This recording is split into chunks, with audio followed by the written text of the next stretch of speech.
Hello guys, TKG's here for your comfortable LostArk life. Today, I'd like to cover the recent updates in the KL region. As many of you already know, there was a 7th anniversary live stream just last week. In this video, I will briefly summarize the recent 7th anniversary update as well as the future direction of LostArk's update. First, on Wednesday, November 5th, the 7th anniversary update was released for LostArk. Similar to previous anniversary update, a special 7th anniversary island was added. The main feature is participating in various events on this island. In fact, this year's anniversary island is an events island that had a lot of effort put into it. It includes several memes that have been recently popular in the LostArk KR community, as well as other memes that have been trending in the broader Korean community.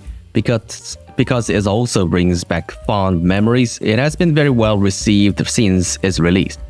As a result, the community response has been overwhelmingly positive. There's also a special 7th anniversary coin event, so make sure not to miss out on the limited time items being offered. In addition, there were several other user experience related updates. The gem storage, which had been an issue recently, has been updated. The speed of special honing has also been improved. Thanks to the newly added user interface, the inconvenience that came with the increase in special honing from Paradise can now be handled much faster. In fact, this is really the main contents of today's videos. Last Friday's 7th anniversary live stream gave us a sneak peek at how LostArk will be updated in the future. But honestly, the live stream wasn't that long, it lasted less than an hour. Furthermore, I got the impression that they were being very cautious about revealing information or introducing upcoming contents. In other words, they didn't share much about what's coming in the future update.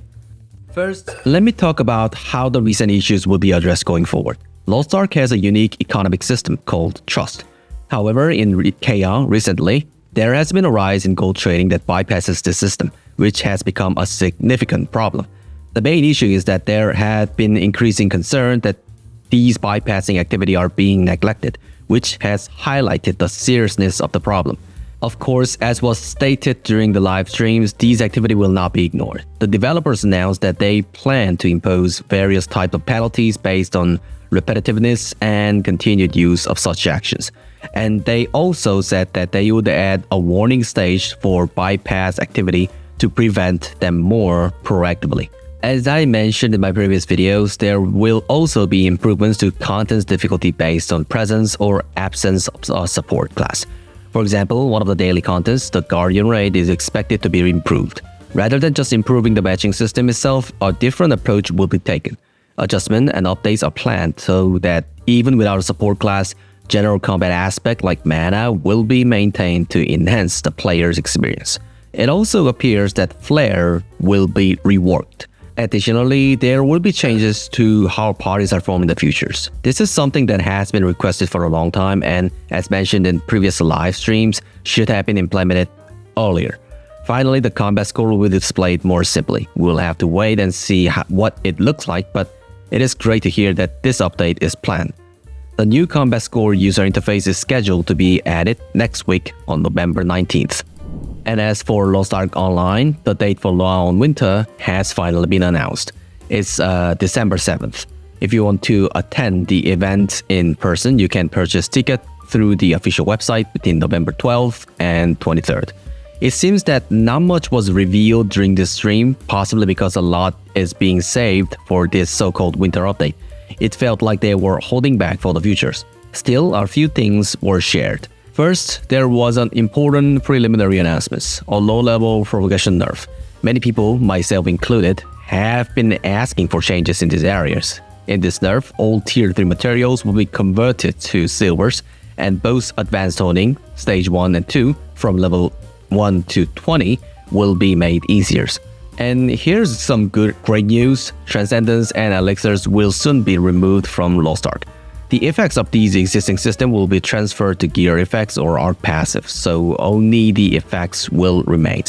Additionally, Story Express will be discontinued in LostArk. Instead, this pass will be available at all times, so just progressing through the story will provide the next level of gears right away.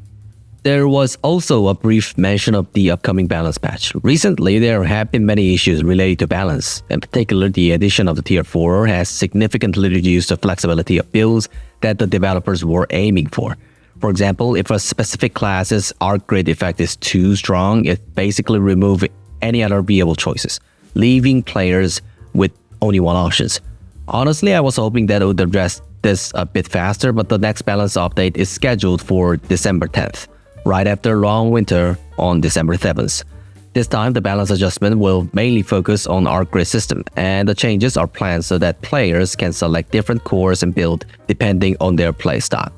It seems like there's good reason to look forward to these updates and keep an eye on what's coming. And this is a slightly different topic. It looks like the 6-time roster limit will be modified and adjusted.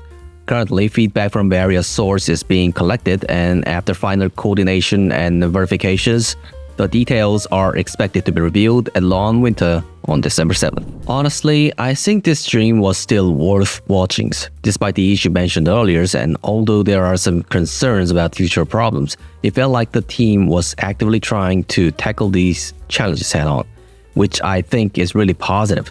At least now, it doesn't seem like they are just sweeping problem under the rug, like waiting to gather more data or glossing over issues. That's a very encouraging sign. Of course, perhaps because of these ongoing situations and problems, there wasn't a very proactive reviews of future updates, so there's not much to speculate about what's coming next, which is a bit disappointing. Still, overall, this was probably the best stream and communication we've had recently. Also, something that suddenly came to mind, that new class, Dragon Knight, will likely be released after Long Winter. At the very least, it doesn't look like the release will be pushed to next year. The reason is that after the 7th anniversary stream, the item coupon included a relic core selection box, and the description said it could be used for the new class launching in December. That's it for this video. Thanks for watching, everyone, and always, thanks for your big support. Hope this video was still a help for your LostArk journey. And if you like my videos, hit the sub for more upcoming infos. I'll come back with more useful infos in the next video.